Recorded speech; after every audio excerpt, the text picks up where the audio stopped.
Amleha, Skandaraj Navratnam, Selim Esen, Abdul Basir Faisal, Majid Kayan, Andrew Kinsman, Dean Lisovic, Sarushan Mahmoodi, and Krishna Kumar Kanagaratnam. In the Kolai Sayapatrakara. These 8 men were killed by a serial killer in our midst, in our town, in our city. All of these men, many of them were racialized men, men who were of color, and certainly the vast majority of them were from the LGBTQ community. We mourn their loss. We mourn all of their losses. And I want to highlight Skandaraj and Krishna Kumar, particularly because they both came to Canada as refugees. They came seeking a better place, a safer place than they were originally from. And unfortunately, they were not able to find that in this country. The discussions about immigration and refugee protection, I think is for another day. It's a conversation that all of us should be having, and I look forward to continuing that conversation. But today it's important that we understand that all of these men were part of our community. They were with us, they're our brothers, they're our sisters, even though their family members, immediate family members may not be here. I know some of the family members are here. And our collective sorrow is with them today, and we will continue to be with them until justice is served in this country. There is a process that's now going to go towards the court proceedings, and I hope that many of us will continue to engage on that and make sure that justice is in fact served and the serial killer does not walk free. I want to thank the organizers of this memorial, and I also want to particularly thank ASAP, Alliance for South Asian Aid Prevention, who have been at the forefront of the advocacy, and I want to thank them for their enormous efforts. They've been a voice for all of us, and they will continue to get our support as they make sure that there's closure for all of these family members.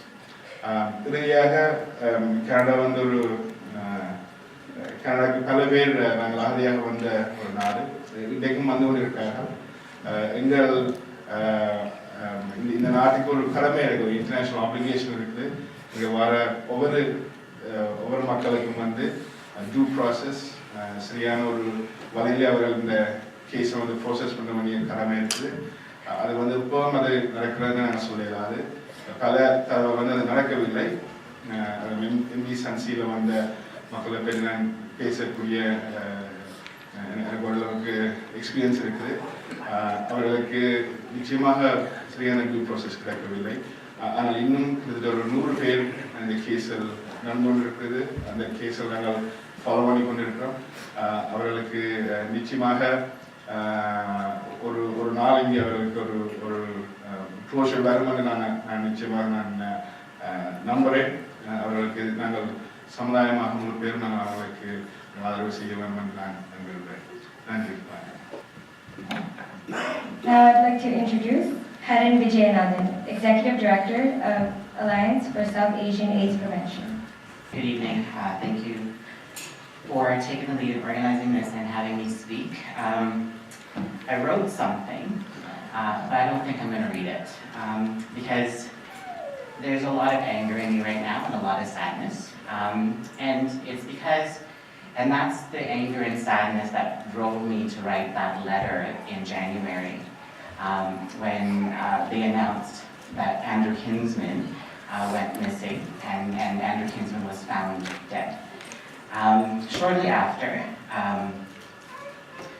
Skanda Navratnam's name came up, as well as Abdul Basir Faisal and Majid Kayan.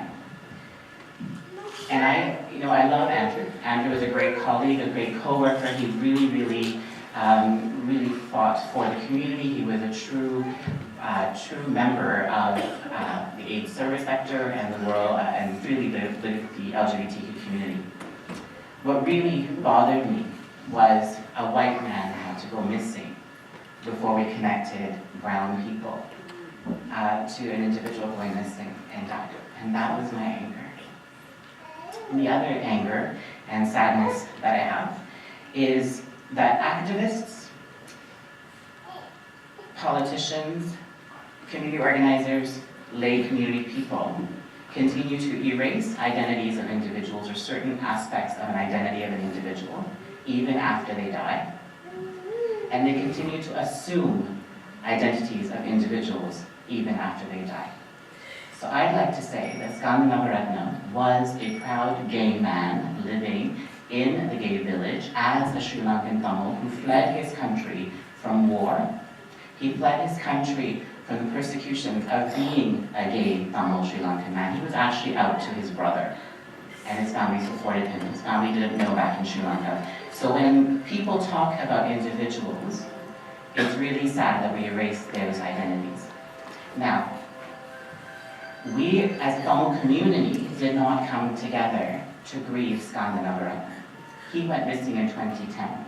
In 2012, posters of Skanda, of Abdul Bazir Faizi, and Majid Kayyan were put all over the village. Toronto Star picked it up. Tamil newspapers didn't pick it up. A Tamil man went missing because the assumption was that he's gay, we don't have gay people in the Tamil community. Well, guess what? I'm a gay Tamil man and a proud gay Tamil man who's supported by our family.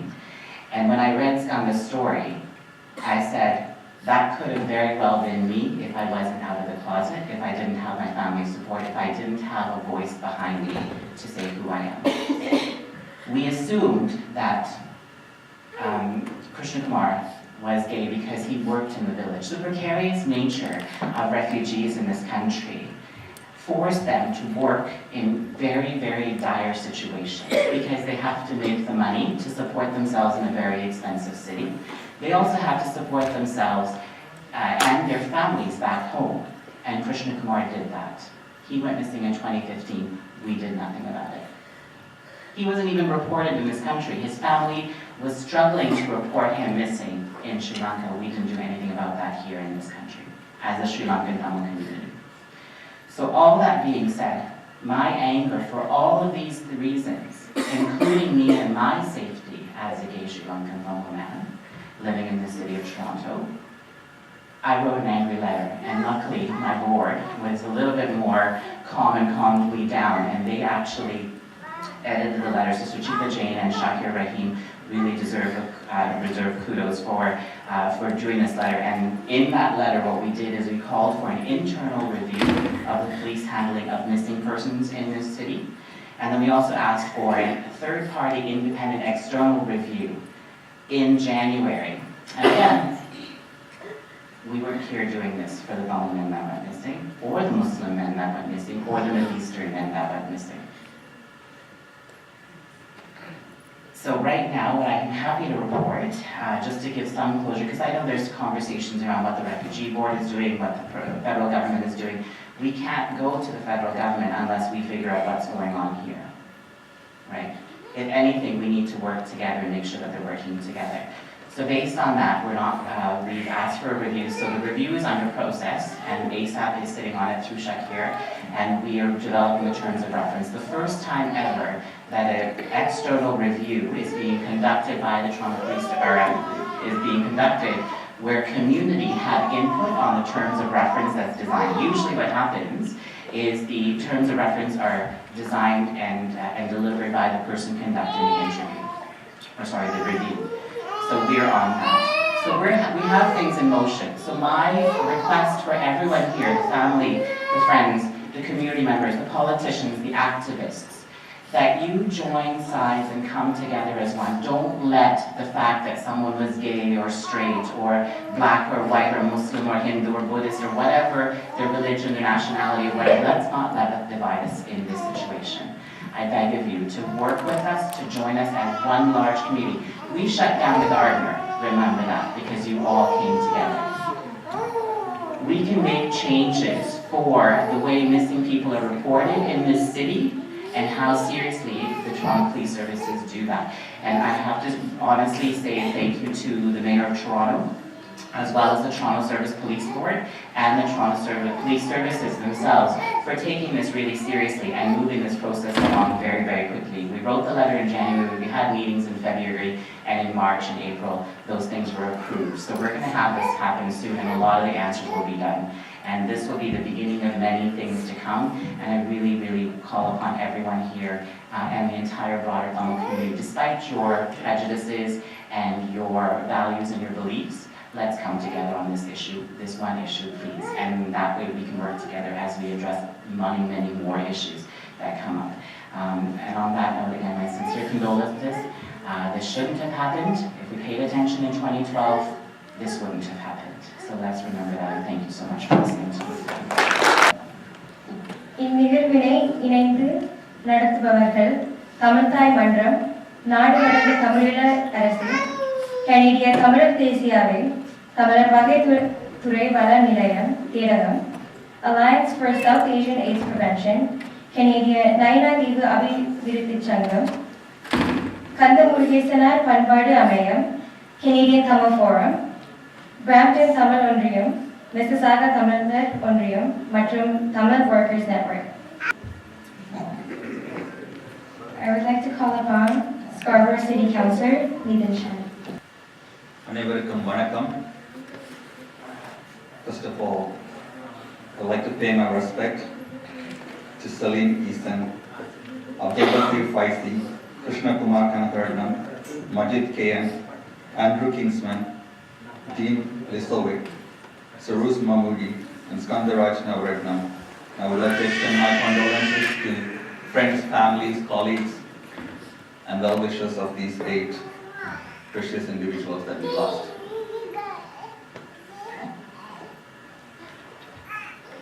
Today, we gathered here both to mourn the life of these 8 individuals, but also to remind ourselves of the failure that we all collectively share, including myself. As Haran mentioned earlier, these individuals, these men were targeted because of their vulnerability in some ways. And the vulnerability wasn't created by them. The vulnerability was created by us, the society, together. The marginalization LGBTQ community members face, the marginalization people without status face, the marginalization racialized folks face, together contributed to many things, including the silence of our society when the time was necessary for us to speak up. Those forms of marginalization also led to these cases being ignored by many people, including the Toronto Police Services. Though there's a review happening, which will hopefully bring some truth into why these cases were handled the way they were handled. Many of us firmly believe that the fact that these men were racialized, many of them, most of them, almost all of them were racialized, the fact that many of them were from the LGBTQ communities, the fact that some of them had status that were not recognized, the documentation of their status wasn't there, contributed to the loss of these lives. And the police believe, and many of us believe, there might be more victims. And this is a serious concern that many of us have to take into consideration, including the community I belong to, including myself. It's very clear that many times, the success of the Tamil community, the arts, the success that we faced in businesses and so on, the awards galas and the festivals and all those things have started to cloud our community's real needs that exist there in terms of vulnerability. People who came as refugees, including myself, have forgotten the need to be compassionate to newcomers and refugees, regardless of where they come from. We have forgotten what advocacy meant when we were collectively fighting together for human rights, and what does that mean to the people who came, hundreds of people who came to the Ocean Lady and MV Sunseed. The successes are something we celebrate, and it's something we should celebrate. But today, many people, they don't have to be Tamil. Many people today are in situations where they are undocumented. They have to be in hiding, they cannot access services, and many of their family members are not reporting them as missing because they feel like they will be safe at least somewhere. And this precarious nature leads to them being vulnerable, being exploited in workplace, exploited in other settings, including being murdered. So I think, as we come here, pay our respect, we also need to remember that in order for us to stop further murders of people who could be considered vulnerable, who are facing marginalization, it's a systemic issue that we need to stand together, to fight together. Somebody doesn't leave a country many miles away from here, traveling for months with hundreds of people put together in a ship to come to this country for any other reason other than to save their lives and to support their loved ones. And when they came here and when they were targeted, when they were labeled, when they were racially profiled, some of us spoke out, but many of us didn't. But this continues to be the case today. Today, we continue to see in our country that we are proud, in our country that we say they let us in here, they let us succeed in this society. Today there are movements that are asking to shut the border. There are movements that are saying that we shouldn't accept refugees.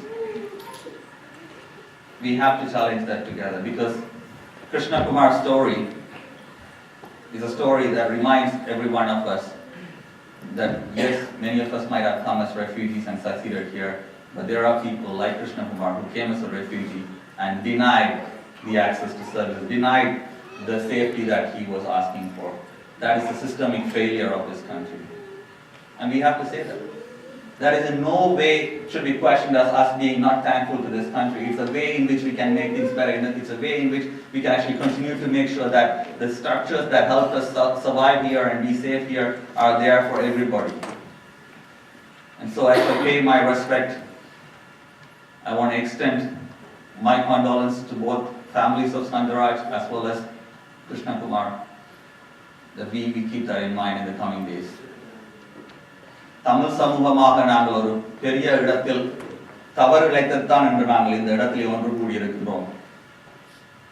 பல வருடங்களுக்கு முன்பு ஒரு தமிழ் மகன் காணாமல் போகின்ற பொழுது எந்த விதமான அழுத்தமோ எந்த விதமான நடவடிக்கைகளோ எடுக்காத ஒரு தவறிய சமூகத்தில் ஒரு அங்கத்தவனாகத்தான் நான் இன்று உங்கள் முன்னிற்கிறேன். ஒரு LGBT கம்யூனிட்டியை சேர்ந்த ஒருவர் என்பதற்காக அவர் இறந்த பின்பு இறந்து விட்டார் என்ற செய்தியை கூட எங்கள் ஊடகங்கள் பிரசுரிக்கவில்லை, அதை பகிர்ந்து கொள்ளவில்லை என்பது ஒரு மிகவும் வெட்கத்தை தரக்கூடிய ஒரு விடயமாகத்தான் நான் பார்க்கின்றேன். தமிழ் சமூகத்துக்கு மத்தியிலே எல்லா தமிழர்களையும் சமமாக நடத்துகின்ற ஒரு சமூகமாக நாங்கள் வாழ்ந்தால்தான் எங்களது விடுதலையை பற்றி நாங்கள் பேசுவதற்கு அருகதையானவர்களாயிருக்கோம்.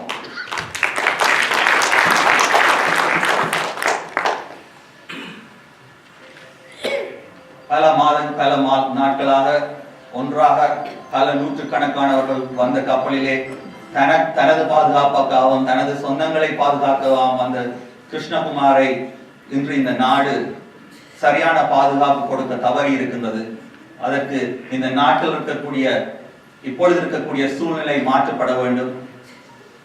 இனி எந்த ஒரு அகதி கோரி வரக்கூடிய ஒருவருக்கும் இந்த நிலை ஏற்படாமல் இருக்க வேண்டும் என்று சொன்னால் தமிழ் சமூகம் நாங்கள் எவ்வாறு வந்தோம் என்பதை மறக்காமல் பல விடயங்களை செய்ய வேண்டியிருக்கு. எமது சமூகமாக அகதி உரிமைகளுக்கு அது எந்த நாட்டை சேர்ந்தவர்கள் அகதி உரிமை கோருகின்றார்களோ பரவாயில்லை, அகதிகளாக வந்தவர்கள் நாங்கள் இந்த நாட்டின் அகதிகள் உரிமைக்காக தொடர்ந்து குரல் கொடுக்கக்கூடியவர்களாக இருப்பதுதான் கிருஷ்ணகுமாருக்கு நடந்த விடயம் ஒருவருக்கும் நடக்காமல் இருப்பதற்கு நாங்கள் செய்யக்கூடிய ஒரு முக்கியமான விடயமாக பார்க்கின்றோம். ஆகவே தமிழ் உறவுகளே, LGBT கம்யூனிட்டிஸ், அதை சேர்ந்த பல இளைஞர்களை நான் சந்தித்திருக்கின்றேன், பலரோடு பேசியிருக்கின்றேன். எங்கள் சமூகத்துக்கிடையே இருக்கக்கூடிய பல்வேறு விதமான பாகுபாடுகள், பல்வேறு விதமான அச்சுறுத்தல்கள் அவர்களை சமூகத்திலிருந்து வெளியே தள்ளி கொண்டிருக்கின்றது. இவர்கள் எங்களது இனத்தை சேர்ந்தவர்கள், எங்களோடு இருந்து எங்கள் மூலமாக பாதுகாக்கப்பட வேண்டியவர்கள். வெளியிலே செல்லுகின்ற பொழுது வெளியிலே அவர்களுக்கு இருக்கக்கூடிய அந்த மார்ஜினலைசேஷன் என்பது அவர்களை இன்னும் பல்வேறு விதமான விடயங்களிலே பாதுகாப்பில்லாத சூழலுக்கு இட்டு செல்கின்றது. இதை மனதில் வைத்துக் கொண்டு நாங்கள் செயல்பட வேண்டும் என்று கேட்டுக்கொண்டு தாழ்மையாக கேட்டுக்கொள்கிறேன்.